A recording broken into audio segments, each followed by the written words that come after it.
Subscribe now and press the bell icon. Never miss an update. जी जनाब, कल के lecture से क्वेश्चन, कल हमने बजटिंग के क्वेश्चन देख रहे थे। लोटस एंटरप्राइजेस का क्वेश्चन कंप्लीट किया था और क्वीन जूल्स पे बात हो रही थी। कोई सवाल? अच्छा, कल क्वेश्चन में एक क्रेडिट कार्ड वाली ट्रांजैक्शन थी, उसको दोबारा ज़रा समझ लेते हैं। पहली बात, क्रेडिट कार्ड वाली ट्रांजैक्शन में मैंने रिसीट ऑफ कटवाया था, क्योंकि पेमेंट और रिसीट की टाइमिंग फ़र्क है। पेमेंट आज अगर कस्टमर करता है तो रिसीट कितने देर बाद होगी? 7 दिन बाद। और यहाँ पे उसने लिखा है 15 days of receipt after receipt. तो रिसीट के 15 दिन का मतलब आपके तो पेमेंट के 15 जमा 7 22 दिन बन जाते हैं। फ़र्क है दोनों स्टेटमेंट में। चूँकि इसका सलूशन 15 डेज ऑफ पेमेंट के हिसाब से बना हुआ है, तो इसलिए मैंने आपको एडजस्ट करवा दिया, क्योंकि रिसीट का टाइम कुछ हो रहा है और पेमेंट का टाइम कुछ हो रहा है। सोल्यूशन इसका पेमेंट के हिसाब से बना हुआ है, तो मैंने इसलिए क्वेश्चन आपको अमेंड करवा दिया। क्योंकि रिसीट डालोगे तो रिसीट का मतलब आज कस्टमर ने पेमेंट की, आपको 7 दिन बाद रिसीव होएगा, उसके 15 दिन बाद डिस्पैच करोगे तो 22 दिन बन जाते हैं। ठीक हो गया? तो इसलिए मैंने इसको एडजस्ट करवाया। दूसरी चीज़, आज कस्टमर पे करेगा, 7 दिन बाद हमें पैसे मिल जाएंगे और फर्दर 8 दिन बाद हमने डिस्पैच करना है। तो हमें डिस्पैच पे हमने सेल रिकॉर्ड करनी है। सेल रिकॉर्ड करने से कितने दिन पहले पैसे मिल गए? 8 दिन पैसे। इसका मतलब हमारे पास पैसा 8 दिन एडवांस रहा। 15 दिन बाद हमने डिस्पैच करना है, 7 दिन बाद हमें पैसा मिल जाएगा, 8 दिन पैसा हमारे पास रहता है। तो 8 दिन हमारे पास पैसा एज एडवांस रहा, तो 8 डेज के बराबर हमारा एडवांस आउटस्टैंड करता है, जो हाई वैल्यू आइटम्स हैं उनमें। जी जनाब, एनी क्वेश्चन? कोई सवाल?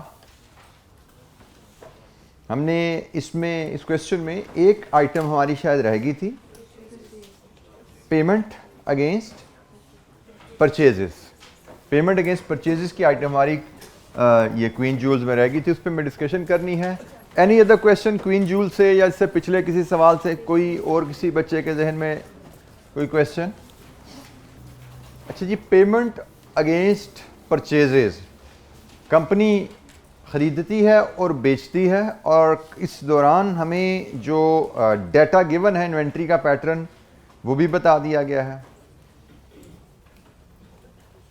पेमेंट अगेंस्ट परचेजेस निकालनी है तो उसके लिए हमें 2 स्टेप्स में वर्किंग करनी पड़ेगी। एक, पहले हमें परचेजेस की फिगर निकालनी है, और दूसरी फिर परचेजेस से पेमेंट की फिगर निकालनी है। परचेजेस की फिगर कैसे आएगी? Consumption plus closing stock of finished goods minus opening stock of finished goods, यहाँ से आपकी परचेजेस आएगी। और फिर परचेजेस में आप एडजस्ट करोगे पेएबल्स, तो वहाँ से आपकी फिगर आ जाएगी पेमेंट्स टू सप्लायर की। तो हम पहले पेएबल का अकाउंट बना लेते हैं, क्योंकि परचेजेस की फिगर हमारी पेएबल के अकाउंट से निकलनी है। हम उसकी वर्किंग बनाते हैं। पेएबल्स के अकाउंट में बैलेंस ब्रॉट डाउन होता है, परचेजेस होती हैं, बैलेंस कैरी डाउन होता है, और cash. This is the figure we are looking for, जो कि बैलेंसिंग फिगर होती है।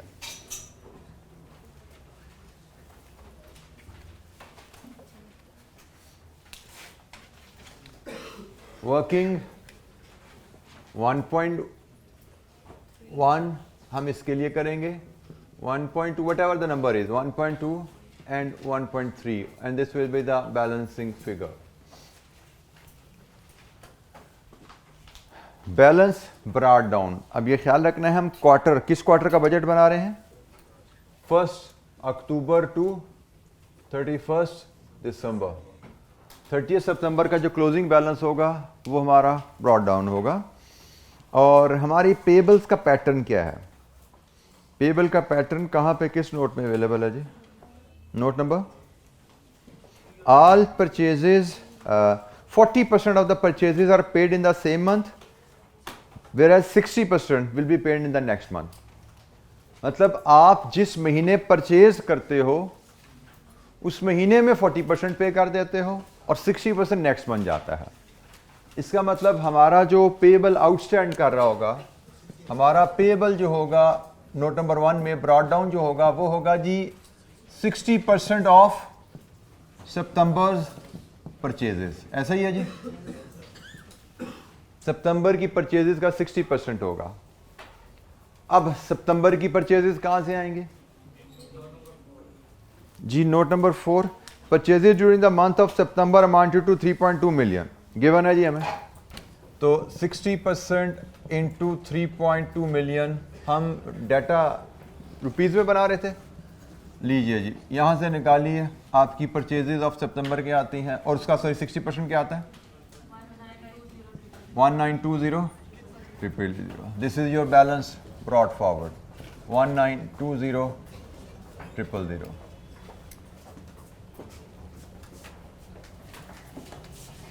सितंबर की परचेजेस हमें गिवन थी, 60% ऑफ सितंबर परचेजेस हमारा पेबल होगा, आउटस्टैंड करेगा।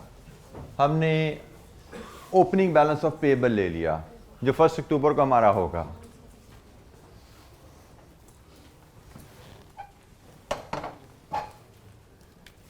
Any question? कोई सवाल जी? नोट नंबर 3 में हमें कहा गया है 40% of the purchases are paid in the same month whereas balance is paid in the next month। मतलब 60% is paid in the next month। मतलब जिस महीने की परचेज है उसकी 60% परचेजेज एज पेबल स्टैंड करेंगी। सितंबर की परचेज का 60% 30 सितंबर को पेबल स्टैंड करेगा। तो 30 सितंबर का पेबल 1 अक्टूबर का ओपनिंग बैलेंस ऑफ पेबल है 1920,000। अब हमने इस क्वार्टर में परचेजेस करनी कितनी है? इस क्वार्टर की हमारी परचेजेस कितनी होने वाली हैं, तो उसके लिए हमने अभी जो इक्वेशन डिस्कस की थी, that will be consumption plus closing stock minus opening stock. Consumption, इस केस में कंजम्पशन से मुराद जो हमने मटेरियल बेचना है उसकी कॉस्ट ऑफ सेल्स। अक्टूबर, नवंबर, दिसंबर में जो मटेरियल हमने बेचने हैं उसकी कॉस्ट ऑफ सेल्स, क्योंकि ये ट्रेडिंग हो रही है तो यहाँ पे कंजम्पशन से मुराद जो हमारी कॉस्ट ऑफ सेल्स हैं। तो कॉस्ट ऑफ सेल्स के लिए हम 1.21 बनाते हैं। हमें कॉस्ट ऑफ सेल नहीं पता, लेकिन अक्टूबर, नवंबर, दिसंबर की सेल्स पता है। हमें सेल्स पता है और हमें सेल्स प्राइस का पैटर्न, कंपनी की पॉलिसी पता है। क्या है जी पॉलिसी कंपनी की? Company sales at cost plus 30% markup. किस नोट में लिखा हुआ जी? नोट नंबर 1 में कंपनी की सेल जो है कॉस्ट प्लस 30% पे है। हमारी सेल्स की फिगर अवेलेबल है जी 5 million plus 4.2 million plus 5.8 million. Total sales कितनी हुई जी? सॉरी 15 मिलियन, ये टोटल सेल्स है। हमें कहा गया है कि हमारी सेल्स कॉस्ट प्लस 30% पे की जाती है। सेल का मतलब रेवेन्यू जो कि सेल प्राइस पे मेजर किया गया है। एक परसेंटेज से डील करने में एक बेसिक असूल याद रखिए कि परसेंटेज जिस वेरिएबल पे अप्लाई होनी होती है वो हमेशा वो वेरिएबल 100 लिया जाता है। जैसे इस केस में 30% किस वेरिएबल पे अप्लाई होनी है? कॉस्ट पे। तो हम हमेशा कॉस्ट को 100 लेंगे। कॉस्ट अगर 100 लें उसमें 30% ऐड करें तो प्राइस कितनी बन जाएगी? 130। रेवेन्यू हमारा प्राइस पे वर्कआउट होता है, सही है जी। कॉस्ट हमारी 100 पे वर्कआउट होनी है। तो if revenue is 15, what is cost of sales? 15 million over 130 into 100. What is cost? Sorry? 538। हम पूरे रुपीस में ले जाते हैं। 538461। ये जी हमारी कॉस्ट ऑफ सेल्स आ गई। 15 मिलियन हमारी क्वार्टर की सेल है। इस सेल की कॉस्ट हमारी क्या है 11,538,461। असूल बता दिया परसेंटेजेस से डील करने का, उससे मैं कहा है कंपनी की प्राइस कॉस्ट प्लस 30% है। जिस बेस वैल्यू पे परसेंटेज अप्लाई हो हमेशा उसको 100 लिया जाता है। कॉस्ट प्लस 30% का मतलब क्या है कि आपकी जो प्राइस है वो इस तरह वर्कआउट की गई है। 100 रुपीज की कॉस्ट है, इसमें कॉस्ट का 30% ऐड करके 130 आपकी प्राइस मेजर की गई है। तो हमारा रेवेन्यू 130 पे बेस करके है, हम कॉस्ट जानना चाह रहे हैं तो रेवेन्यू को 130 से डिवाइड करें, 100 पे मल्टीप्लाई करें, आपके पास कॉस्ट आ गई। सो 11,538,461 ये हमारी कॉस्ट ऑफ सेल्स आ गई, sorry cost of sales, this is cost of sales या कंजम्पशन 11,538,461। अब हमें दिसंबर का क्लोजिंग स्टॉक चाहिए। क्लोजिंग स्टॉक के बारे में कंपनी की क्या पॉलिसी है, किस नोट पे अवेलेबल है जी? नोट नंबर 3 में उसने कहा जी हाई वैल्यू आइटम का तो कोई स्टॉक नहीं रखा जाता। Stock of other goods is maintained at 25% of projected sales in the next month. High value item का कोई स्टॉक नहीं है और जो अदर आइटम्स हैं नेक्स्ट मंथ की सेल रिक्वायरमेंट का 25%। तो हमें क्लोजिंग स्टॉक चाहिए। क्लोजिंग स्टॉक से मराद 31 दिसंबर का स्टॉक। 31 दिसंबर का स्टॉक किस पीरियड की सेल पे बेस करेगा? जनवरी। तो वजह से देखिएगा जनवरी की सेल पे बेस करेगा, लेकिन क्या जनवरी की सारी सेल पे अगेन स्टॉक रखना है? Other items only. Other item कितनी होती हैं? 90% only. Another important point, this is sale value. क्या स्टॉक सेल वैल्यू पे होता है या कॉस्ट पे होता है? कॉस्ट पे होता है। तो ये हमारी सेल है, इसको कॉस्ट पे ले जाओ और कॉस्ट पे ले जाने का तरीका है 100/130। 100/130 से मल्टीप्लाई करते हैं ना, कॉस्ट पे आ जाते हैं। और कितना उसने कहा? 25%। ये तो अगले महीने की पूरी जो अदर आइटम्स हैं उनकी पूरी कॉस्ट आ गई ना, इसका 25%। कितना जी क्लोजिंग स्टॉक? 461। ये जी हमारा क्लोजिंग स्टॉक 31 दिसंबर का क्लोजिंग स्टॉक। स्टॉक की पॉलिसी क्या है? सिर्फ अदर आइटम्स का स्टॉक रखा जाता है। अदर आइटम हमारी सेल की 90% है और अदर आइटम भी नेक्स्ट मंथ की जो टोटल नीड है उसका 25%। सो नेक्स्ट मंथ की जो सेल्स हैं उसका 90% नेक्स्ट मंथ की अदर आइटम सेल्स आ गई। Inventory is always maintained at cost, तो उसको 100/130 से हम कॉस्ट में कन्वर्ट करेंगे और 25% उसका हमारा इन्वेंट्री में रिफ्लेक्ट होगा। सो क्लोजिंग स्टॉक हमारे पास इन्वेंट्री का क्या है? इसी पैटर्न पे हम ओपनिंग स्टॉक भी बना सकते हैं। ओपनिंग स्टॉक किस तारीख का लेना है? 1 अक्टूबर। 1 अक्टूबर का ओपनिंग स्टॉक लेना है आपने। ऐसा ही हम पूरी क्वार्टर की परचेजेस निकाल रहे हैं ना, तो हमें 1 अक्टूबर का ओपनिंग स्टॉक चाहिए। 1 अक्टूबर का ओपनिंग स्टॉक का मतलब 30 सितंबर का क्लोजिंग। तो 30 सितंबर का क्लोजिंग स्टॉक किस मंथ की सेल पर डिपेंडेंट है? अक्टूबर। दिसंबर का क्लोजिंग स्टॉक जनवरी की सेल पर डिपेंडेंट है ना, तो 30 सितंबर का क्लोजिंग स्टॉक अक्टूबर की सेल पर डिपेंडेंट है, जो कि है 5 मिलियन। बाकी वर्किंग वही है 90% इंटू 100/130 इंटू 25%। कितना है जी? 865354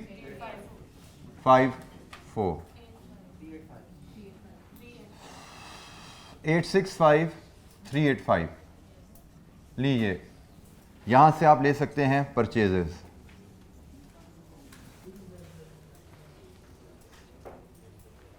परचेजेस की फिगर कितनी है जी? 11,712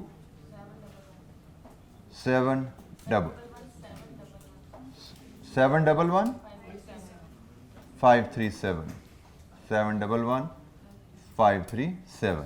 लीजिए जी ये हमारे पास परचेजेस की फिगर आ गई है। पेबल अकाउंट में परचेजेस की फिगर डालेंगे तो हमारे पास पेमेंट्स की फिगर आ जाएगी। जनाब कोई सवाल, कोई कैलकुलेशन समझ नहीं आई, पूछिए जी जनाब। Any question? कोई कैलकुलेशन समझ नहीं आई पूछिए। जैसे उसने हमें नोट्स में पॉइंट्स लिखे हुए थे, उन्हीं पॉइंट्स को हमने कैलकुलेशन में ट्रांसलेट कर लिया, नंबर्स में ट्रांसलेट कर लिया, because budget is a plan expressed in numbers. जनाब कोई सवाल?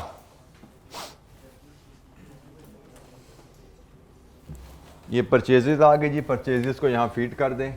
11711 closing balance of payable. Closing balance of payable कहाँ पे होएगा, कहाँ से निकलेगा? क्लोजिंग बैलेंस ऑफ पेएबल के लिए क्या चाहिए? दिसंबर की परचेजेस। दिसंबर की परचेजेस का 60% वो हमारा क्लोजिंग बैलेंस पेएबल होगा। तो हमने कहीं दिसंबर की परचेजेस अब तक निकाली हैं? ये हमने सितंबर की परचेजेस निकाली हैं, ये हमने पूरे क्वार्टर की परचेजेस निकाली हैं। दिसंबर की परचेजेस तो हमने निकाली नहीं, तो हमें दिसंबर की परचेजेस निकालनी पड़ेंगी पहले। 1.3 दिसंबर की परचेज निकालनी पड़ेंगी, और वो परचेजेस मिलेंगी आपको कंजम्पशन दिसंबर की। इसमें closing stock minus opening stock करेंगे तो आपको परचेजेस मिलेंगी दिसंबर की, परचेजेस मिलेंगी दिसंबर की, और दिसंबर की परचेजेस का 60% करेंगे तो ये आपका पेएबल्स का बैलेंस आ जाएगा 31 दिसंबर का। जी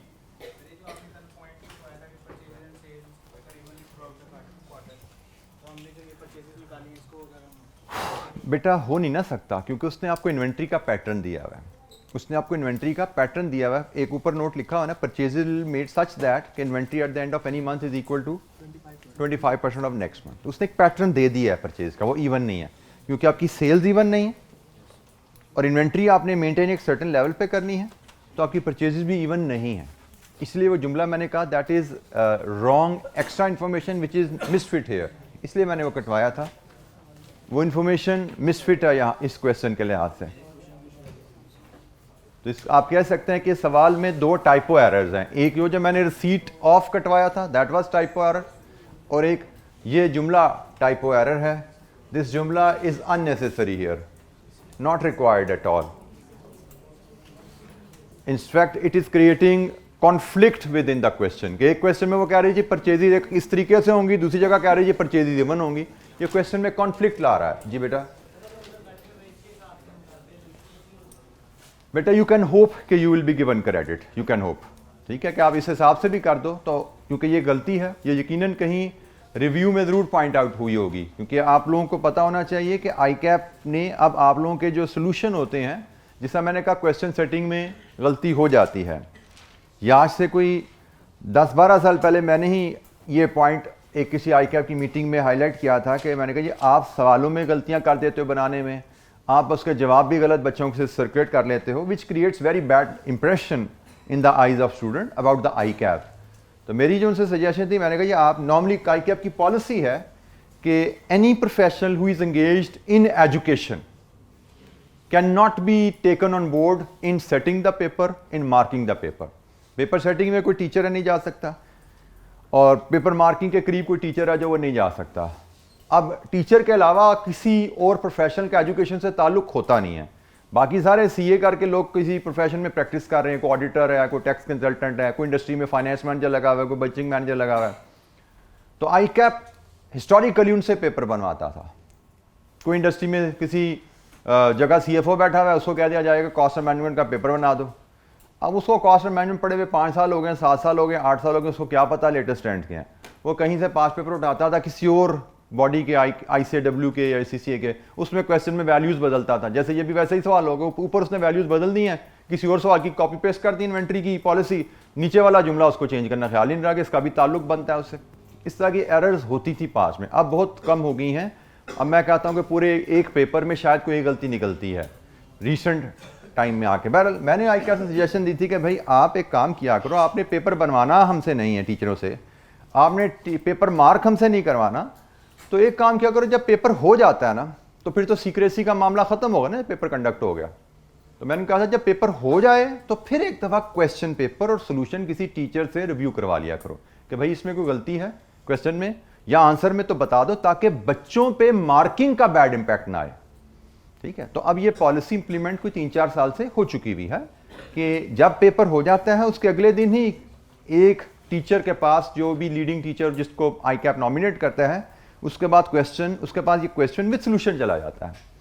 वो टीचर क्वेश्चन पेपर रिव्यू करता है, उसमें कोई खामियां हैं वो बताता है, और उसके हिसाब से फिर जो सोल्यूशन आए होते हैं उनको रिव्यू करता है, उस सोल्यूशन में कोई खामियां वो दुरुस्त करता है, और अगर अल्टरनेट सोल्यूशन, जैसे आप कह रहे हो इस केस में अल्टरनेट सोल्यूशन बन जाता है, ICAP ने एक सवाल ही गलत दे दिया, तो कुछ बच्चे हो सकते हैं इन्वेंट्री पॉलिसी को फॉलो कर लें, कुछ बच्चे हो सकते हैं आखिरी नोट को फॉलो कर लें।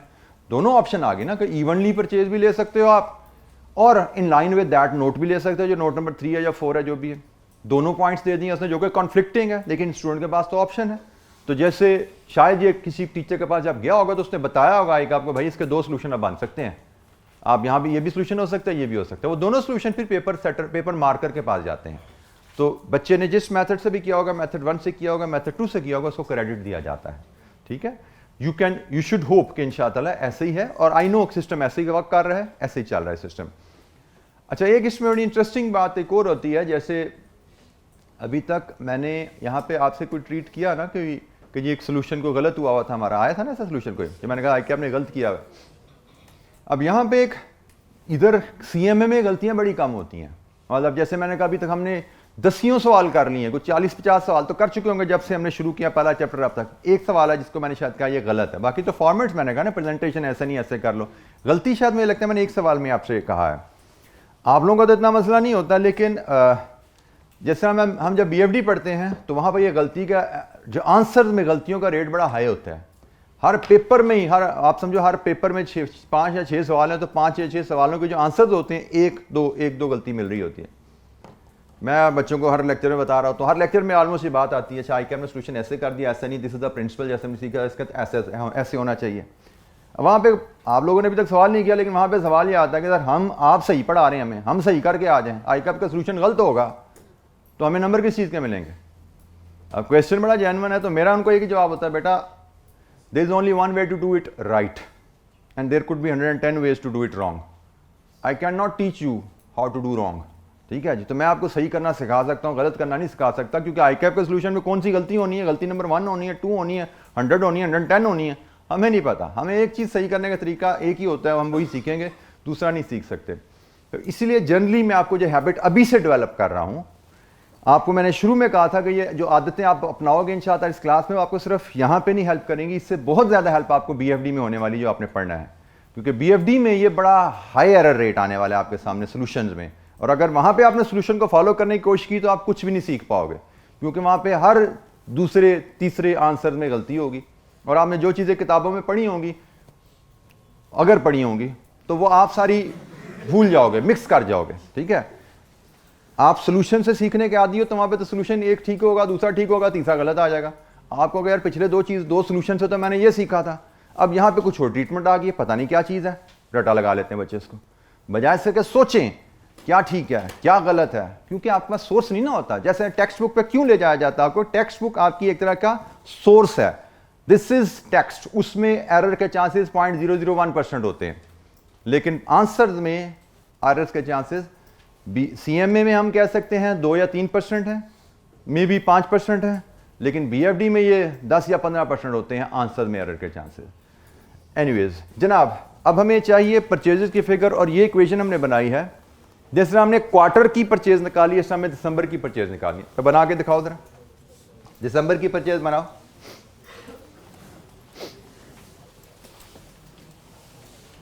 दिसंबर की कंजम्पशन लेंगे, दिसंबर का क्लोजिंग स्टॉक, दिसंबर का क्लोजिंग स्टॉक तो वही है ना जो हमने पीछे निकाला हुआ है, जो क्वार्टर का क्लोजिंग है वही दिसंबर का क्लोजिंग है।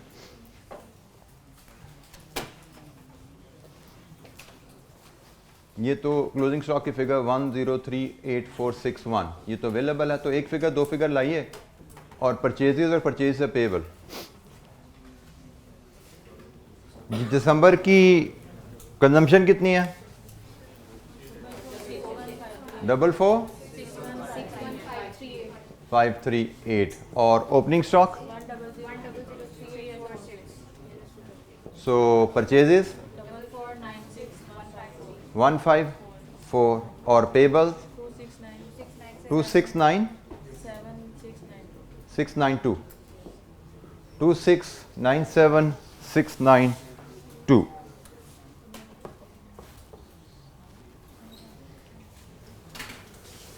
2697692 लीजिए जी, यहां से कैश फिगर बोलिए 109845। This is the cash payment. ये आपकी कैश बजट की एक मिसिंग फिगर थी। दिस इज द फिगर, जिसके बाद आपका कैश बजट क्वीन जूल्स का कंप्लीट होता है। अच्छा जी, अब नेक्स्ट अप्रोचेस टुवर्ड्स बजटिंग। अब ये प्राइमरली थोड़ा सा इसमें नंबर आने वाले हैं आगे जो डिस्कशन करने जा रहे हैं, लेकिन इसमें हम एक्सपेक्ट कर सकते हैं कि इस पोर्शन से अगर हमें सवाल आएगा तो शायद वो डिस्कसिव नेचर का है। आल्दो जो पहली अप्रोच हम डिस्कस करने जा रहे हैं उस पर कुछ नंबर्स भी आ सकते हैं, but it is a very simple calculation. Primarily हम इसको थ्योरेटिकल एंगल से ही कवर कर रहे हैं। Approaches towards budgeting.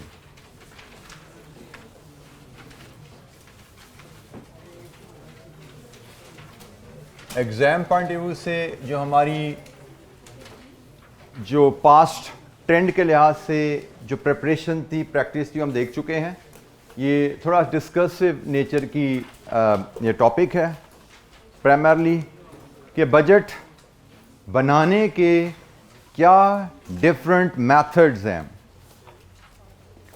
इनमें से सबसे पहली जो अप्रोच है that is fixed and flexible budgets. Fixed and flexible budget. This is first approach towards preparing budget. Fixed budget, जैसे कि नाम से ही नजर आ रहा है कि एक लॉक हुआ फिक्स्ड बजट, सिंगल बजट आप बनाए। और फ्लेक्सिबल बजट जैसे कि नाम से नजर आ रहा है कि फ्लेक्सिबिलिटी हो जिसमें। हम फिक्स्ड और फ्लेक्सिबल बजट का कॉन्सेप्ट क्यों हमें इसमें डिफरेंशिएट करने की ज़रूरत है, पहले इस पे बात कर लेते हैं। बजटिंग पे जब हमने डिस्कशन स्टार्ट की थी तो हमने बजटिंग के पर्पसेस की एक हेडिंग डिस्कस की थी। उन पर्पसेस में एक पर्पस था कंट्रोल, प्लानिंग, उसके बाद फिर कंट्रोल आया था। हमने कहा था ये बजट हम बनाते हैं कंट्रोल करने के लिए, और कंट्रोल प्रोसेस को मैंने आपको एलैबोरेट किया था कि कंपनी अपने एक्चुअल रिजल्ट्स जो अचीव कर रही है उनको लेती है और उनको कंपेयर करती है बजट से। एक्चुअल रिजल्ट्स को बजट से कंपेयर किया जाता है और उसकी बेसिस पे परफॉर्मेंस अप्रेज की जाती है टीम मेंबर की, कि टीम मेंबर अगर बजट्स जो कि टारगेट्स हैं उनको अचीव कर रहे हैं तो they are meeting the targets. लेकिन अगर टीम मेंबर्स टारगेट्स को अचीव नहीं कर रहे then they are not meeting the target. So this is the objective.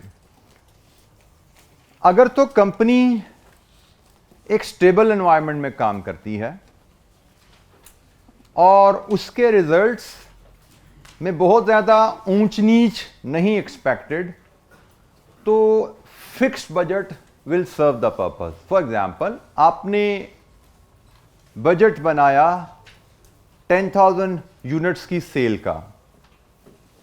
Budget is your target. क्या जरूरी है कि हमारे एक्चुअल रिजल्ट बिल्कुल टारगेट से मैच करें? बिल्कुल जरूरी नहीं है। बजट टारगेट है, हम कोशिश करेंगे 10,000 यूनिट्स हासिल करने की, लेकिन चांसेस हैं कि सेल्स हो सकता है 200-400 ऊपर या 200-400 नीचे हो जाए। But still comparison would make sense कि जी हमने 10,000 का टारगेट रखा था, बेचे कितने यूनिट्स, हमने 10,000 यूनिट्स के हिसाब से कॉस्ट कितनी आनी चाहिए थी, आई कितनी कॉस्ट। सो अगर थोड़ा सा यूनिट्स का फर्क है 200-400-500 यूनिट्स का, तो revenue versus revenue, budget versus actual, cost versus cost, budget versus actual will make some sense. लेकिन अगर आपके एक्चुअल रिजल्ट्स बजट से बहुत दूर चले जाएं, फॉर एग्जांपल आपने बजट किया था 10,000, आपने एक्चुअल रिजल्ट हासिल किया 7,000 यूनिट्स का, या ऊपर को चले जाओ 13,000-14,000 यूनिट्स का, उस केस में फिर कंपैरिजन बजट्स का एक्चुअल के साथ मीनिंगफुल नहीं रहता, क्योंकि हम फिर कॉस्ट को कंपेयर कर रहे होते हैं। 10,000 यूनिट्स की कॉस्ट बजट में रखी थी और एक्चुअल कॉस्ट फॉर एग्जांपल हमने 13,000 यूनिट्स बनाए हैं, उनकी का आ रही है हमारे पास। अब 10,000 की कॉस्ट क्या होनी चाहिए थी, उसको 13,000 की एक्चुअल कॉस्ट से कंपेयर करें तो मकसद जो हमारा कंपैरिजन का वो फोत हो जाता है। हम कंट्रोल करना चाह रहे हैं, हम देखना चाह रहे हैं टीम टारगेट मीट कर रही है नहीं कर रही, लेकिन यहां पे तो 10,000 और 13,000 की कॉस्ट को कंपेयर करने की कोई तुक्की नहीं बनती। So comparison will not be meaningful. So ऐसी सिचुएशन में जहां पे कंपनी के रिजल्ट में ऊंच नीच आ जाती है, आपने बजट किया ओरिजिनली और आपको लगता है असल रिजल्ट उससे बहुत ऊपर नीचे आ सकते हैं, तो ऐसी सिचुएशन में रिकमेंडेड होता है कि फिर आप बजट फिक्स्ड ना बनाओ, आप फ्लेक्सिबल बजट बनाओ। फिक्स बजट एक सर्टेन लेवल पे लॉक हुआ होता है, फ्लेक्सिबल बजट में रूम होता है कि आप उसको डिफरेंट लेवल्स के हिसाब से फ्लेक्स एडजस्ट कर सकते हो। फॉर एग्जांपल आपने बजट बनाया 10,000 का, आप सिर्फ 10,000 का बनाओ, 8 का भी बना लो, 12 का भी बना लो। अब आपके एक्चुअल रिजल्ट्स 8 हैं, 10 हैं, 12 हैं, जो एक्चुअल रिजल्ट हैं उसके हिसाब से सूटेबल बजट उठाओ और कंपैरिजन कर लो। सो मच सो आपके एक्चुअल आपने 8, 10, 12 का बजट बनाया था, आपके एक्चुअल रिजल्ट 14,000 आ गए हैं, तो आप बजट को फ्लेक्स कर लो 14,000 यूनिट पे कि अगर हम 14,000 यूनिट का टारगेट सेट करते तो हमारे रेवेन्यू, हमारी कॉस्ट क्या होनी चाहिए थी, उसके हिसाब से आप उसको कंपैरिजन कर लेते हो। सो फिक्स बजट हम बनाते हैं जहां पे कंपनी एक स्टेबल एनवायरनमेंट में काम कर रही है, जहां पे हम एक्चुअल रिजल्ट में बहुत ज्यादा वॉलेटिलिटी एक्सपेक्ट नहीं करते, हम एक ही लेवल पे बजट बनाते हैं। फ्लेक्सिबल बजट हम बनाते हैं उस एनवायरनमेंट में जहां पे कंपनी एक वॉलेटाइल एनवायरनमेंट में काम कर रही है, जिसमें एक्चुअल रिजल्ट में ऊंची जाने के चांसेस काफी ज्यादा हैं, तो हम flexible budget different activity levels पे बजट बना लेते हैं। और जब एक्चुअल रिजल्ट हमारे आते हैं तो हम देखते हैं वो किस लेवल पे हैं एक्चुअल रिजल्ट, उसके हिसाब से सूटेबल फ्लेक्सिबल बजट की हमारे पास रेंज होती है, उसमें से सूटेबल बजट उठाते हैं और फिर एक्चुअल को बजट से कंपेयर करते हैं। कंट्रोल ताकि बेहतर एक्सरसाइज हो सके, अकाउंटेबिलिटी ताकि बेहतर हो सके। छोटी सी एक एक्टिविटी है फ्लेक्सिबल बजट के ऊपर।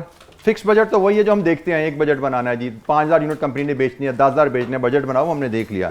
फ्लेक्सिबल बजट की एक छोटी सी एक्टिविटी है इलस्ट्रेशन 9, इसको हम देखते हैं और इसमें क्या एक चीज़ का हमें ख्याल रखना है वो मैं आपसे शेयर करूंगा, और इसके अलावा हमें कोई मजीद इसमें डिस्कशन शायद नहीं करनी। रिक्वायरमेंट है इलस्ट्रेशन 9 में, prepare flexible budget of total cost, flexible budget of total cost for 10,000 units, 8,000 units and 6,000 units. Flexible budget बनाना है जी कि अगर हम 10,000 यूनिट बनाए तो हमारा टोटल कॉस्ट क्या होगी, 8,000 यूनिट बनाते हैं तो हमारी टोटल कॉस्ट क्या होनी चाहिए, 6,000 यूनिट बनाते हैं तो हमारी टोटल कॉस्ट क्या होना चाहिए। The expenses for the budgeted production of 10,000 units in a factory are given below. Rupees per unit में डाटा है, 10,000 यूनिट बजटेड प्रोडक्शन के हिसाब से ये सारा डाटा कैलकुलेट हुआ है। Material 70, labour 25, variable overhead 20, fixed overhead 100,000 total है और 10,000 के हिसाब से ₹10 पर यूनिट है। डायरेक्ट एक्सपेंसेस 5, सेलिंग एक्सपेंसेस 13 रुपए हैं लेकिन 10% इसमें फिक्स्ड हैं। डिस्ट्रीब्यूशन एक्सपेंसेस 7 रुपए हैं लेकिन इसमें 20% फिक्स हैं। एडमिन एक्सपेंसेस 50,000 है, एडमिन जनरली सारी फिक्स्ड होते हैं अगर बताया ना जाए हमें, और 50,000 टोटल हैं तो बटा 10,000 करके 5 रुपए पर यूनिट निकाले गए हैं। टोटल कॉस्ट 155 है। हमसे कहा गया है फ्लेक्सिबल बजट बनाइए ऑफ टोटल कॉस्ट कि अगर हम 10,000 यूनिट बनाए हमारी टोटल कॉस्ट क्या होगी, 8,000, 6,000 हमारी टोटल कॉस्ट क्या होगी। डिफरेंट एक्टिविटीज पे बजट बनाने का तरीका कि सबसे पहले आप कॉस्ट को वेरिएबल और फिक्स्ड में अलहदा अलहदा कर लें। कॉस्ट को वेरिएबल और फिक्स्ड में अलहदा अलहदा कीजिए और उसके बाद आप फिर बजटिंग कर पाएंगे। जैसे हमें 10,000,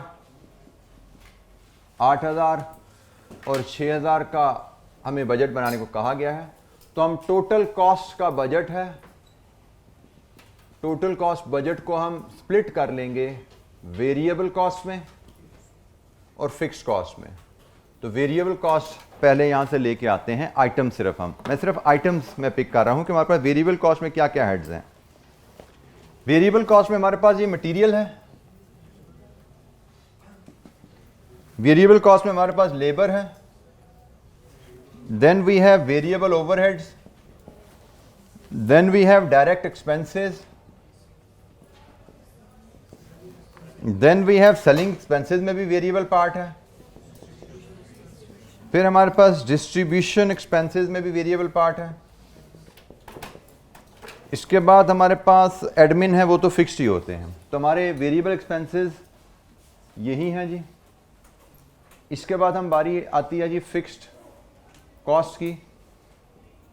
फिक्स्ड कॉस्ट में हमारे पास जो डिफरेंट हेड हैं, फिक्स्ड ओवरहेड्स हैं,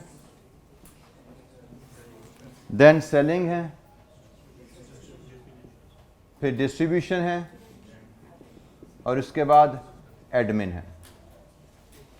तो हम यहाँ पे एक सब टोटल ले लेंगे वेरिएबल का, इधर एक सब टोटल ले लेंगे हम फिक्स्ड का, और फिर इसके नीचे टोटल बजटेड कॉस्ट। ठीक है जी, ये जी हमारा बजट का फॉर्मेट है। हम पहले सिर्फ 10,000 यूनिट्स के हिसाब से चलते हैं, टोटल कॉस्ट का बजट बनाने जा रहे हैं जी। मटेरियल की टोटल कॉस्ट अगर हम 10,000 यूनिट बनाएं तो इट इज 10,000 इंटू 70। कितनी बनी जी? 700,000। लेबर की कॉस्ट अगर हम 10,000 यूनिट बनाएं तो it is 10,000 into 25, 250,000। Variable overheads 20, 10,000 into 20, it is 200,000. Direct expenses 5, 10,000 into 5, it is 50,000. Selling expenses ने कहा जी 10% इज फिक्स्ड, मतलब 90% इज वेरिएबल। सो 13 का 10,000 इंटू 13 इंटू 90%, ये वेरिएबल है जी। कितना बना जी? 11 मल्टीप्लाई करो तो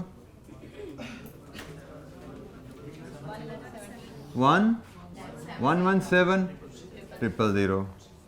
एंड डिस्ट्रीब्यूशन एक्सपेंसेस टोटल है जी 7 रुपये, 20% फिक्स्ड है, मतलब 80% इसके वेरिएबल हैं। सो 10,000 इंटू 7 इंटू 80%, 56,000। लीजिए जी, ये आपका वेरिएबल कॉस्ट, 10,000 यूनिट्स की वेरिएबल कॉस्ट क्या बनती है जी? सम बताइए।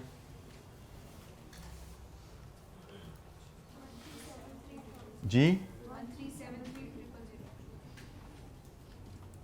ये हमारा वेरिएबल कॉस्ट का बजट बन गया। टोटल वेरिएबल कॉस्ट अगर हम 10,000 यूनिट बनाएं तो क्या होंगे? फ्लेक्सिबल बजट में जब कंपनी के जो एक्चुअल एक्टिविटी लेवल है उसमें स्टेबिलिटी ना हो, उसमें वेरिएशन एक्सपेक्टेड हो, तो हम फिर बजट एक लेवल पे नहीं बनाते। फ्लेक्सिबल बजट डिमांड करती है, ये स्ट्रेटजी डिमांड करती है कि आप एक से ज़्यादा लेवल पे बजट बनाइए। This is one approach towards preparing budget. You can go for a fixed budget or you can go for a flexible budget.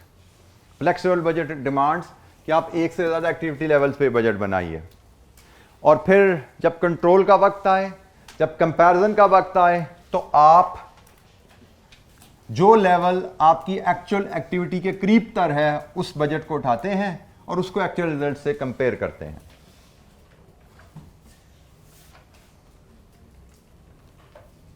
तो हमारी वेरिएबल कॉस्ट कंप्लीट होगी। अब हम फिक्स्ड कॉस्ट पे जाते हैं। फिक्स्ड ओवरहेड उसने बताया हुआ है 100,000 है, गिवन है जी फिगर 100,000।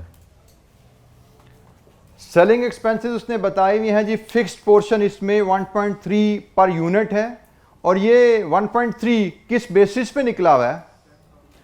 10,000 के बजट पे 1.3 पर यूनिट फिक्स्ड कॉस्ट है, और ये 10,000 यूनिट्स के बजट पे निकला हुआ है। तो हमें तो टोटल कॉस्ट चाहिए, तो हमारी टोटल कॉस्ट यहाँ पे 13 का 10% इंटू 10,000 कितना जी? 13,000। ये हमारा फिक्स्ड कॉस्ट सेलिंग का बजट है। इसी अंदाज में डिस्ट्रीब्यूशन का बजट 7 रुपये का 20% है, 7 रुपये का 20% है, और ये भी 10,000 के वॉल्यूम पे ही निकला हुआ है। कितना बनता है जी? 14,000। और एडमिन कॉस्ट हमें बताई गई है स्टैंड अलोन 50,000 है।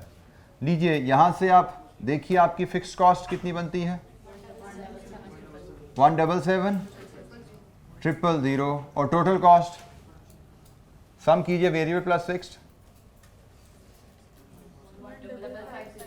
155,000,000 ये जी हमारा टोटल कॉस्ट का बजट अगर हम 10,000 लेवल पे ऑपरेट करें। फ्लेक्सिबल बजट में आपके लिए ज़रूरी है कि आप कॉस्ट को बिहेवियर के हिसाब से स्प्लिट कर लें, वेरिएबल और फिक्स को अलग-अलग कर लें। हमने वेरिएबल कॉस्ट को अलग किया, फिक्स कॉस्ट को अलग किया। अब हमारे लिए डिफरेंट एक्टिविटीज़ का बजट बनाना बड़ा आसान हो जाता है। अगर हमें बिहेवियर पता है तो हमारे लिए बजट बनाना बड़ा आसान है, क्योंकि हमें पता है कि फिक्स कॉस्ट ने तो प्रोडक्शन 10,000 है, प्रोडक्शन 8,000 है, प्रोडक्शन 6,000 है, फिक्स कॉस्ट तो सेम रहेगी ना, उसने तो नहीं बदलना। सिर्फ वेरिएबल कॉस्ट हमारी डिफरेंट एक्टिविटी लेवल पे फर्क आने वाली है। फिक्स कॉस्ट आपकी प्रोडक्शन जहां पे मर्जी जाए, फिक्स कॉस्ट का target should not change. It will be 100,000, it will be 13,000, it will stay at 14,000, it will stay at 50,000 level. Total will be 177 in all three cases.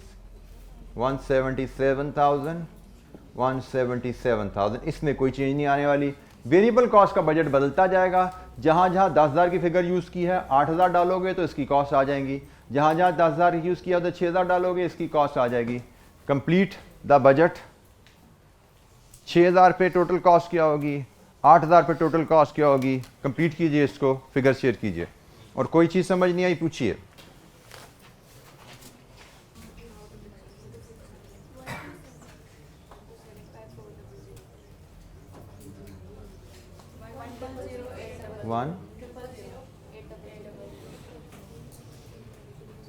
ये जी values हैं, इनको verify कीजिए।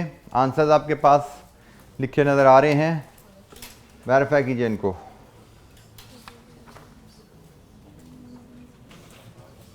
Approaches towards budgeting में fixed and flexible budget. कब fixed और flexible budget में फ़र्क किया जाता है? फ्लेक्सिबल बजट कैसे हमारे लिए यूज़फुल है एक वॉलेटाइल बिजनेस एनवायरनमेंट में, फॉर कंट्रोल पर्पसेस, ये हमारी बात हुई। अच्छा, ये second approach towards budgeting is incremental approach. Incremental budgeting, incremental budget का वर्ड मैंने आपसे यूज़ किया था जब हम कुछ सवाल कर रहे थे, तो वहाँ मैंने आपको इस टर्म से इंट्रोडक्शन दे दिया था कि आगे चल के हम मज़ीद बात पे दोबारा आएगी। इंक्रीमेंटल बजट से मुराद है कि आप पिछले साल का बजट या पिछले साल के रिजल्ट्स उनको एज बेस फिगर लीजिए। पिछले साल के बजट को भी बेस ले सकते हैं, और हमने जिस तरह कुछ क्वेश्चन देखे उनमें पिछले साल के एक्चुअल रिजल्ट्स को भी बेस लिया गया था, और उनमें अगले साल के लिए चेंजेस इनकॉर्पोरेट कर लीजिए। हमें अक्सर सवालों में ऐसा दिया जाता था कि जी पिछले साल का पीएनएल ये है and projection for the next year is as under. तो हमने पिछले साल के डाटा को बेस करके प्रोजेक्शन उसमें इनकॉर्पोरेट की। सेल्स में इजाफा इतना डाल दो, कॉस्ट में इतना इजाफा डाल दो, एफिशिएंसी में इतनी बेहतरी डाल दो, कमी डाल दो। सो बेस फिगर में फ्यूचर प्रोजेक्शन के लिहाज से एडजस्टमेंट करके नेक्स्ट ईयर का बजट प्रिपेयर करना, this is called incremental budgeting approach. कि आपने पिछले साल के बजट को या पिछले साल के रिजल्ट्स को बेस बनाया और उसमें कुछ चेंजेस इनकॉर्पोरेट की अगले साल आने वाले साल के लिए, और अगले साल का बजट बनाया। चेंजेस जो नॉर्मली हम करते आए हैं सवालों में, जो हम इनकॉर्पोरेट करते थे, वो इन्फ्लेशन की होती थी, उसमें वॉल्यूम चेंजेस आ सकती हैं, उसमें टैक्स, अभी हम तो पीएनएल में टैक्स पे हम गए नहीं, लेकिन टैक्स की चेंजेस आ सकती हैं, और एनी अदर चेंज। कोई नई प्रोडक्ट लॉन्च आती थी, अक्सर नई प्रोडक्ट लॉन्च होगी, उसकी मार्केटिंग कैंपेन होगी, सो इस तरह की चेंजेस भी हम इनकॉर्पोरेट कर लेते हैं पिछले बजट में या एक्चुअल डाटा में। सो डिफरेंट चेंजेस आप प्रोजेक्ट करते हो अगले साल क्या होने वाली हैं, और उनको आप पिछले बजट में या पिछले एक्चुअल रिजल्ट में इनकॉर्पोरेट करके अगले साल का बजट बना लेते हो। इस मेथड के कुछ फ़ायदे भी हैं, कुछ नुकसानात भी हैं। ये आपका, जिससे मैं कह रहा था ना कि आपके जो एग्जाम पॉइंट ऑफ व्यू से 2-3 नंबर का नोट हो सकता है कि ये discuss following approaches towards preparation of budget. For example examiner आपको कह सकता है डिस्कस करो फॉलोइंग अप्रोचेस, जिसमें वो कह सकते हैं इंक्रीमेंटल बजट दीजिए और जीरो बेस्ड बजट दीजिए। अब यहां पे आपको डिस्कस का मतलब पता होना चाहिए।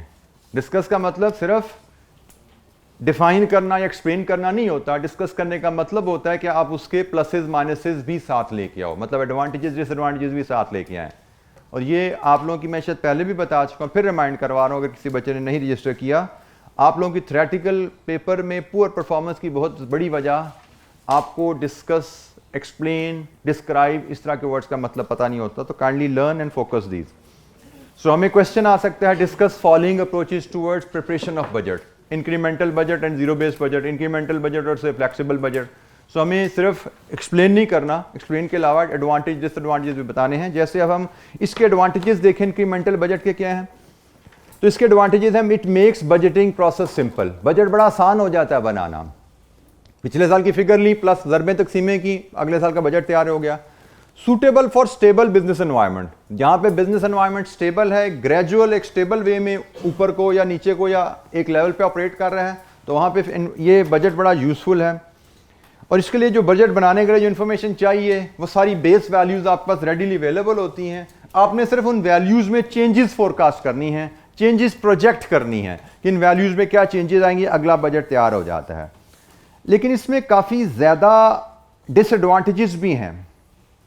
सबसे बड़ा डिसएडवांटेज इसका होता है कि अगर पिछले बजट बनाने में कोई हमसे गलती हो गई है तो हमने उसी बजट को बेस बना लिया, तो उस बजट को बेस बना के जब हम अगला बजट बना रहे हैं तो वो गलती अगले बजट में भी ऑटोमेटिकली कैरी हो जाती है। ये सबसे बड़ा इसमें एक प्रॉब्लम है कि errors in the budget are carried forward.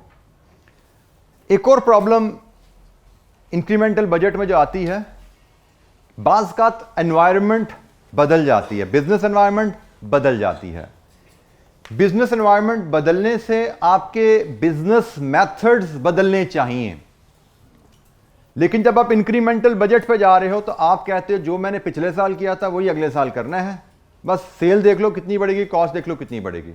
मैं इसकी एग्जांपल आपको देता हूं, आगे चल के इससे मजीद बात करेंगे।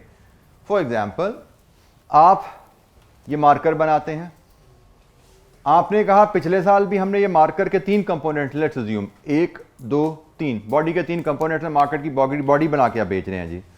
आपने कहा था पिछले साल भी हमने मार्कर के 3 कंपोनेंट बनाए थे, एक बैक कैप है, एक फ्रंट कैप है, एक बॉडी है, तो 3 कंपोनेंट बना के बेचे थे हमने।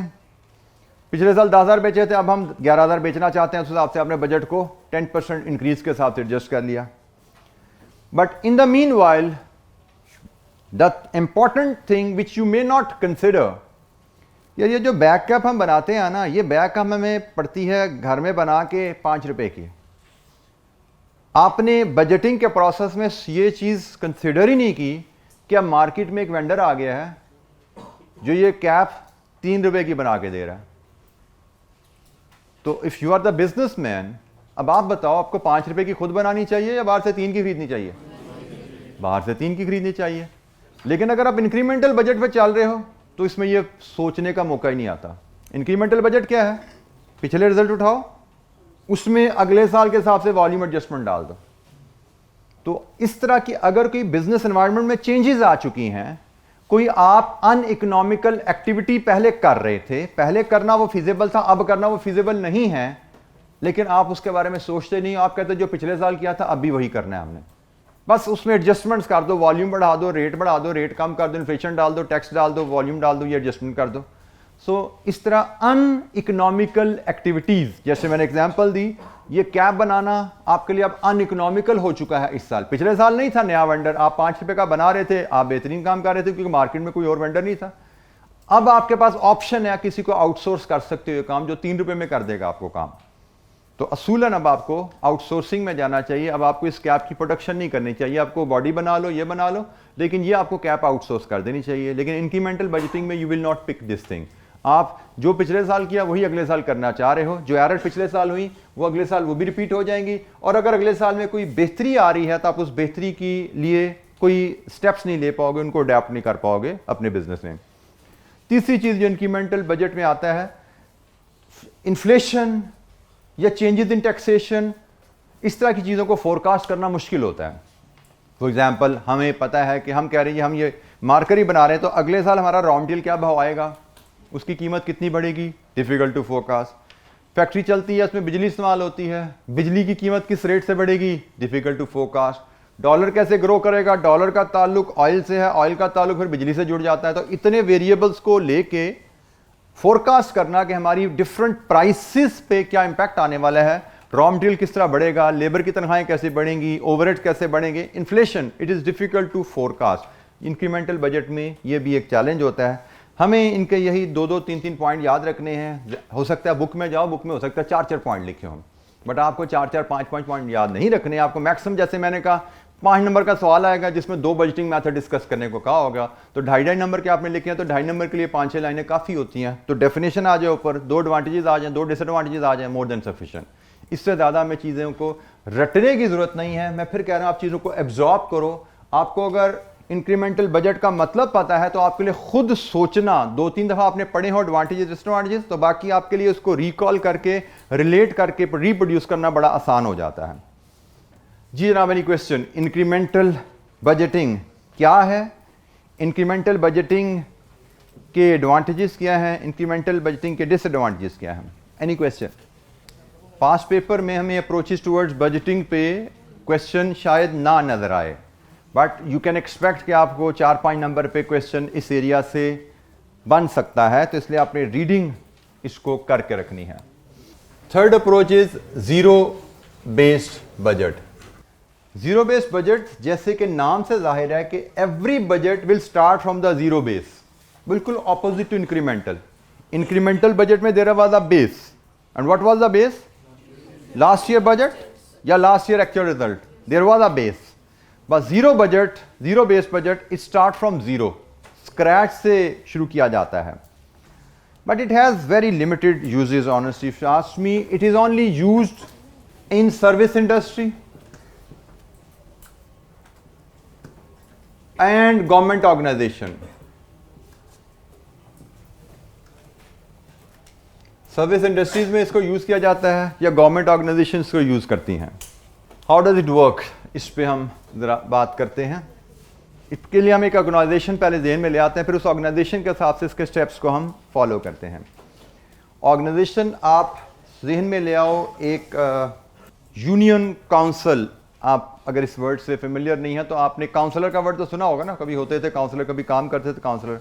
काउंसलर यूजुअली आप समझिए हमारी हायरार्की में, पॉलिटिकल हायरार्की में MNA, MPA, उसके बाद फिर कमिश्नर्स, फिर नीचे कोई चेयरमैन एंड देन काउंसलर। जैसे MNA एक बड़े रीजन का जिम्मेदार होता है, वहाँ से सेलेक्ट हुआ होता है, इलेक्ट हुआ होता है। इसी तरह आप नीचे आते जाओ तो काउंसलर यूजुअली कोई 5-7 गलियों का एक मोहल्ला होता है जिसका नुमाइंदा होता है, और उसकी जिम्मेदारी होती है कि मैं फॉर एग्जाम्पल हम मॉलटाउन की बात करें तो मॉलटाउन B ब्लॉक का एक काउंसलर हो सकता है, जिसकी जिम्मेदारी है कि मॉलटाउन B ब्लॉक के जो रिहायशी हैं उनके मसाइल को हल करना, उनकी ज़रूरियात को पूरा करना। वो ज़रूरियात क्या हो सकती हैं? गलियां सड़कें ठीक रहें, सीवरेज का निज़ाम ठीक चले, पानी का निज़ाम ठीक हो, डिस्पेंसरी है तो उसमें दवाइयाँ मिलें, डॉक्टर हो, अगर कोई सरकारी स्कूल चलता है तो उसका फर्नीचर, उसका इंफ्रास्ट्रक्चर कंप्लीट हो। सो इस तरह की कुछ चीज़ें होती हैं जो उनके ज़िम्मे, और भी आइटम्स होंगी लेकिन हम सिर्फ मैं एक आइडिया देने के लिए।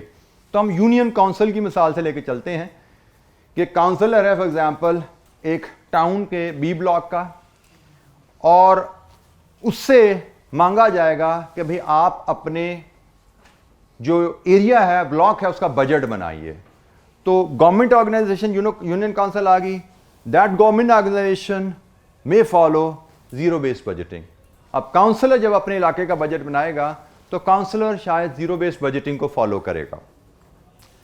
जीरो बेस्ड बजटिंग में there are certain logical steps. So हमने एग्जाम्पल यूनियन काउंसिल की हम लेके चल रहे हैं और उसके हिसाब से हम अब ये स्टेप्स को समझेंगे। पहले स्टेप में डिसीजन पैकेजेस आर आइडेंटिफाइड। मैं टेक्निकल पहले टर्म लिख देता हूं, फिर इसको मैं एलैबोरेट कर देता हूं। Decision packages are identified. Decision packages are identified से मुराद यहां पे ली जाती है कि अगले साल में आपके इलाके की ज़रूरियात क्या क्या हैं, what are the targets in different areas which the union council body would like to fulfil. For example, आप एक लिस्ट बना सकते हो, काउंसलर एक लिस्ट बनाएगा कि भाई मेरे इलाके में 4 सड़कें रिपेयर होने वाली हैं, 2 जगह पानी के से फिल्टर प्लांट लगने वाले हैं, एक डिस्पेंसरी में कुछ एक आध इमरजेंसी का रूम बनने वाला है, कुछ मेडिसिन आने वाली हैं, और शायद एक स्कूल में 2 कमरे एडिशनल डालने हैं और वहाँ पे भी कोई फर्नीचर रखना है। ये उसने डिसीजन 4 अपने अगले साल के टारगेट रखे कि मेरे अगले 4 साल के क्या टारगेट्स हैं। तो पहला स्टेप, आप डिसीजन पैकेजेस आर आइडेंटिफाइड।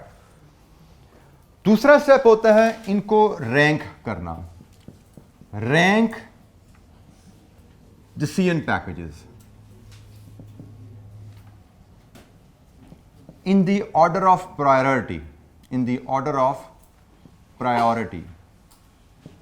जैसे हमने अभी बात की, हमने सड़क की बात की, हमने पानी की बात की, हमने तालीम की बात की, हमने हेल्थ की बात की। सेकंड स्टेप होता है इन 4 जो आपने प्रोजेक्ट्स आइडेंटिफाई किए, इन चारों प्रोजेक्ट्स को प्रायोरिटाइज कीजिए। आपकी प्रायोरिटी क्या है आपके इलाके की? ये प्रायोरिटी हो सकता है काउंसिल खुद डिसाइड करे, या एक कमेटी हो सकती है उसके नीचे जिसमें बैठ के ये फैसला किया जाए कि हमारी प्रायोरिटी क्या है। प्रायोरिटी कुड भी जी, पहले शायद हमारी हेल्थ है, फिर शायद हमारी एजुकेशन है, या मे बी वाटर है, वो भी हेल्थ से जुड़ता है, फिर एजुकेशन और फिर रोड्स हैं। This could be the priority कि जी हम शुरू करेंगे डिस्पेंसरी से, फिर हम आएंगे पानी पे, फिर हम आएंगे एजुकेशन पे, फिर हम चौथे नंबर पे हम सड़क पे जाना चाहते हैं।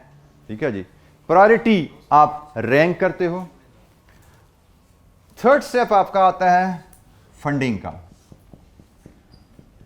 आपने अपनी डिसीजन पैकेजेस आइडेंटिफाई किए, डिसीजन पैकेजेस आइडेंटिफाई कर रहे हैं तो स्टेज पे आप उनकी कॉस्ट भी साथ लेते जा रहे हैं कि हमें कितनी कॉस्ट चाहिए सड़क के लिए, कितनी डिस्पेंसरी के लिए, कितना एजुकेशन के लिए।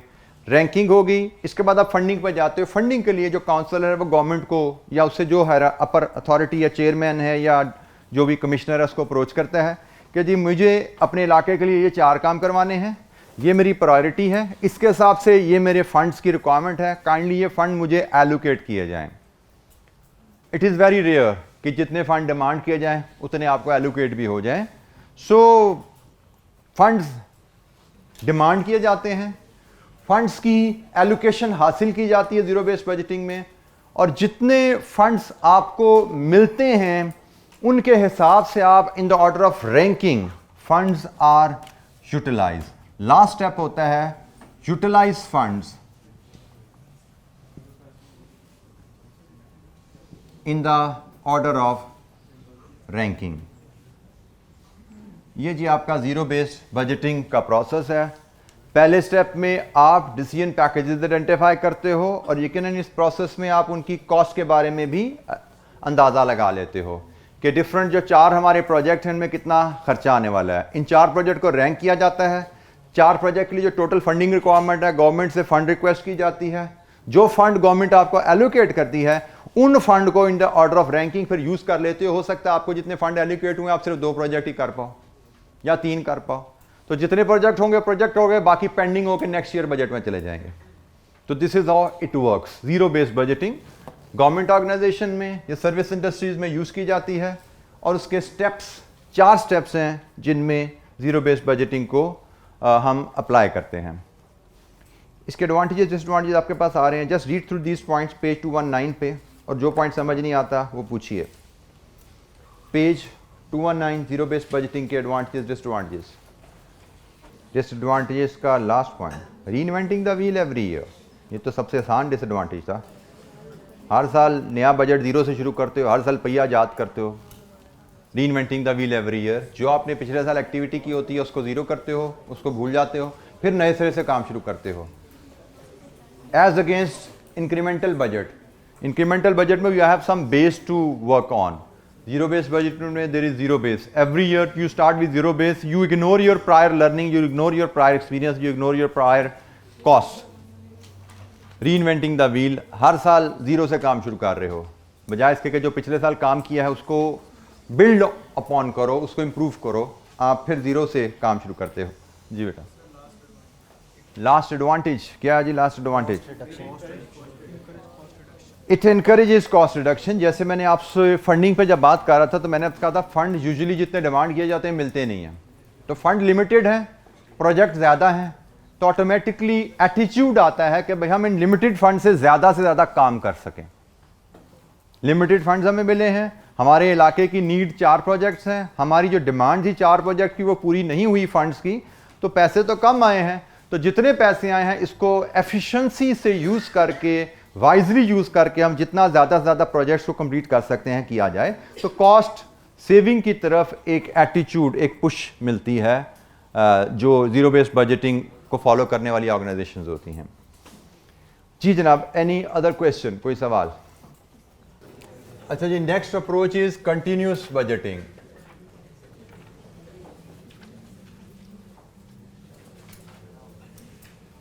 कंटिन्यूस बजट, कंटिन्यूस बजट एक डिफरेंट अप्रोच है हमारी पिछली जितनी भी प्रैक्टिसेस हैं उनसे हट के। फॉर एग्जांपल हम पीएनएल का बजट बनाने जा रहे हैं, तो कंटिन्यूस बजट कहती है जी आप एनुअल बजट को ब्रेक डाउन कर लो से 4 क्वार्टर्स में, एनुअल बजट को 4 क्वार्टर्स में ब्रेक करो।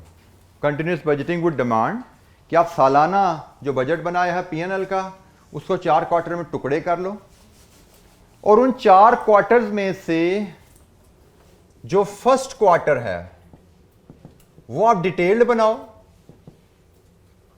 और जो रिमेनिंग 3 क्वार्टर हैं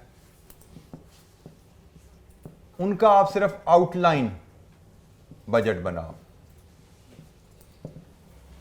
अब ये डिटेल्ड बजट, आउटलाइन बजट को डिफरेंशिएट मैं आपको थोड़ा सा एलैबोरेट कर देता हूं, लेकिन इसकी बारीकियों में जाने की हमें जरूरत नहीं है। डिटेल बजट से मुराद हम लेंगे कि उसमें आप price, volume, production cost, material, labour, price, KG, labour our, unit, बिल्कुल डिटेल में जितनी बारीकियों में टारगेट सेटिंग कर सकते हो कीजिए, और पहले क्वार्टर का पीएनएल डिटेल में बनाइए। लेकिन रिमेनिंग 3 क्वार्टर्स में आप आउटलाइन देते हो कि हम क्या वॉल्यूम अचीव करेंगे, हमारी क्वार्टरली वॉल्यूम क्या होगा, हमारा मे बी प्राइस हमारी किस रेंज में होगी, हम अभी फाइनल प्राइस नहीं दे रहे, मे बी 5 से लेकर 5.3 के दरमियान होगी, कॉस्ट हमारी अंदाजन 4 रुपए से 4 रुपए 20 पैसे के दरमियान, आउटलाइन, बारीकियां, फाइनल टारगेट्स नहीं है अभी। वो टारगेट आपके सिर्फ ये हैं, ये आपके टारगेट्स नहीं है, लेकिन ओवरऑल कंपनी को पता है कि हमने साल में शायद 15,000 बेचने हैं यूनिट्स, उनका अल्टीमेट रिजल्ट क्या आना है ये अभी आपको प्रिसाइजली नहीं पता, प्रिसाइजली आपने सिर्फ एक क्वार्टर फाइनल किया। ये क्यों ऐसे किया जाता है उस पर हम बाद में आते हैं, लेकिन फिलहाल आपने एक क्वार्टर फाइनल किया, 3 क्वार्टर की आउटलाइन ली, आपने साल शुरू कर दिया। जब एक क्वार्टर गुजर गया, आफ्टर 1 क्वार्टर, एक क्वार्टर गुजर गया, फिर क्या किया जाता है, सेकंड क्वार्टर का बजट डिटेल कर लिया जाता है, और थर्ड के साथ 4th और 5th क्वार्टर भी आउटलाइन में ऐड कर दिया जाता है। पहले आपने शुरू किया, पहला क्वार्टर डिटेल, 2, 3, 4 आउटलाइन, एक क्वार्टर गुजर गया, आप दूसरे को डिटेल कर लो, और 5वां क्वार्टर भी आउटलाइन में ऐड कर दो। तो ये इस तरह का एक कंटिन्यूस प्रोसेस है जो चलता रहता है। अगर मैं गलती नहीं कर रहा तो इसको रोलिंग बजट भी कहा जाता है, कि बजट आपका रोल करता जा रहा है, इसको कंटिन्यूस बजट भी कहा जाता है, इसको रोलिंग बजट भी कहा जाता है। एक ही मतलब है कि आपका बजट रोल करता जा रहा है, हर क्वार्टर के एंड पे आपके पास अगले 4 क्वार्टर का बजट फिर तैयार हो जाता है। यहां पे तो नॉर्मल बजट में क्या होता है ना, 1 साल का बजट बनाया, जैसे जैसे साल खत्म होता जाता है आपको यूजुअली हर साल के एंड पे अगले साल का बजट बनाया जाता है। फॉर एग्जांपल आपने 1 जनवरी से 31 दिसंबर तक जब बजट बनाया, तो आज अगर आप ऑर्गेनाइजेशन में खड़े हो तो आपके पास अगले सिर्फ 20-25 दिन का बजट रह गया हुआ है। आपका टारगेट 20-25 दिन का आपको पता है, जनवरी फरवरी में आपके क्या टारगेट्स हैं वो भी सेट हो रहे हैं। लेकिन कंटिन्यूस बजट में ऐसा नहीं होता, हर क्वार्टर के एंड पे आपके पास फिर अगले 4 क्वार्टर का बजट तैयार हो जाता है, हर वक्त आपको पता है क्या होने वाला है। अब इसका फायदा, कई फायदे हैं, कई नुकसान हैं। मैं एक फायदा मेजर आपसे डिस्कस कर लूं और एक मेजर नुकसान डिस्कस कर लूं, बाकी आप इसको थोड़ा सा रीड कीजिएगा। मेजर फायदा क्या है, जो हमने यहां पे भी बात की थी, हमने कहा था बजट का मकसद है कंट्रोल, और कंट्रोल तभी अच्छा होता है जब आपका बजट रियलिस्टिक हो। रियलिस्टिक बजट हो, उसको एक्चुअल रिजल्ट से कंपेयर करें। बजट्स हकीकत के करीब तार हो, उसको एक्चुअल रिजल्ट से कंपेयर करें, तो फिर कंट्रोल मीनिंगफुल कंपैरिजन होता है। जब हम साल का बजट बनाते हैं ना, तो हमारे लिए अगले एक साल के बारे में सोचना, अगले एक साल के बारे में प्रोजेक्ट करना, बिजली के रेट कहां जाएंगे, लेबर की कॉस्ट कहां जाएगी, इन्फ्लेशन कहां जाएगी, इट इज वेरी डिफिकल्ट। क्योंकि एक साल is quite a long period, एक साल में बहुत ज़्यादा चेंजेस आ सकती हैं। उन सारी चेंजेस को प्रोजेक्ट करके टारगेट्स के तौर पे लेना मुश्किल हो जाता है। लेकिन अगर आपसे यही कहा जाए कि 3 महीने सिर्फ प्रोजेक्ट कर लो और 3 महीने का टारगेट सेट करो, तो उसमें आपकी एक्यूरेसी बहुत बेहतर होगी। आप एक क्वार्टर का डिटेल बजट बनाते हो, और एक क्वार्टर के बाद जब उससे अगले क्वार्टर का बजट बनाते हो, तो पहले क्वार्टर की लर्निंग उसमें इनकॉर्पोरेट हो जाती है। पहले क्वार्टर में हमने क्या सीखा, क्या गलतियां हो गई थी हमसे, अगले क्वार्टर में वो गलतियां दुरुस्त कर लेते हो। So with every passing quarter your budgeting improves. आपका जो टारगेट्स हैं वो रियलिस्टिक हो जाते हैं, और उनमें अप टू डेट डाटा होता है, आउटडेटेड डाटा नहीं होता। फॉर एग्जाम्पल, अगर मैं आज दिसंबर 19 में बैठ के अगले 12 महीने का बजट बना रहा हूं, तो दिसंबर 20 के टारगेट भी मैं आज बैठ के सेट कर रहा हूं। अब दिसंबर 20 का टारगेट आज सेट करना वर्सेस दिसंबर 20 के टारगेट सितंबर 20 में जाके सेट करना, तो यकीनन सितंबर 20 में जाके टारगेट सेट करना ज्यादा रियलिस्टिक होते हैं। सो कंटिन्यूस बजटिंग का एक सबसे बड़ा फायदा कि आपकी बजट एक रिलायबल डॉक्यूमेंट होती है। इसमें हर वक्त up to date data available है। इसमें हर वक्त आपके पास हर क्वार्टर के एंड पे अगले 4 क्वार्टर फिर आपके पास तैयार होते हैं। ये इसका बड़ा मेजर एडवांटेज है। लेकिन इसका जो मेजर डिसएडवांटेजेस हैं कि हर वक्त बजटिंग ही खेलते रहते हैं इदारे में। मतलब टारगेट ही सेट करते जा रहे हो, टारगेट को हासिल करने के लिए भी तो टाइम चाहिए ना मैनेजमेंट को। तो कंटिन्यूस बजटिंग में हर वक्त बजटिंग होती जा रही है, too much focus on the budgeting and less time is left for to do the real work. उस बजट को हासिल करने के लिए, टारगेट को हासिल करने के लिए, इट इज जस्ट लाइक कि आप बैठो एग्जाम की तैयारी करें, जी मैं सीरियस हो गया हूं, मैं जी बड़ा टाइम टेबल बनाने लगा हूं, 4 घंटे टाइम टेबल बना दो, उसके बाद कोई टाइम टेबल बना के मैं थक गया हूं, कल से पढ़ेंगे हम। It is just like that कि बजट बनाते रहें, टारगेट सेट करते रहें, टारगेट को अचीव करने के लिए जो टाइम चाहिए वो आपके पास ना बचे। ये सबसे बड़ा डिसएडवांटेज है। और दूसरा डिसएडवांटेज इसका ये हो जाता है कि इससे budgeting becomes a costly process, क्योंकि बजट बनाने में टीम इन्वॉल्व है ना, टीम का टाइम जा रहा है। तो टीम का टाइम जा रहा है, टाइम हैज अ कॉस्ट, उसको सैलरी दी जा रही है। तो जितना ज्यादा टाइम बजटिंग में जा रहा है, बजटिंग एक कॉस्टली एक्टिविटी होती जा रही है, और which may not be feasible for the company. जी जनाब, एनी क्वेश्चन, कोई सवाल? कंटिन्यूस बजट पे कोई सवाल? एक last 2 liner term, last approach 2 liner, उसको डिस्कस करते हैं। फिर हमारी मोटी बिहेवियरल एस्पेक्ट की बात है, उस पर हम कल बात करेंगे। वो हम कल बात करके फिर कल हम नेक्स्ट चैप्टर स्टैंडर्ड कॉस्टिंग और वेरिएंस एनालिसिस पे बात करेंगे। फिलहाल एक आखिरी approach, performance budgeting.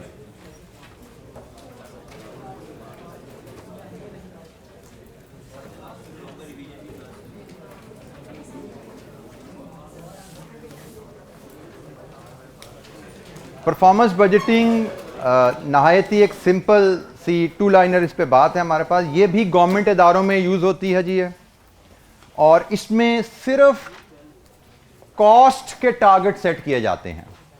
Performance budgeting used by government organization and only cost targets are set.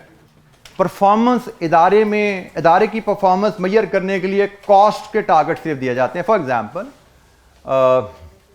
Jinnah hospital, government hospital किसी की मिसाल लें, उसमें आप सबको पता है कि गवर्नमेंट हॉस्पिटल सब्सिडाइज्ड होते हैं। उसमें गवर्नमेंट एक सर्टन अमाउंट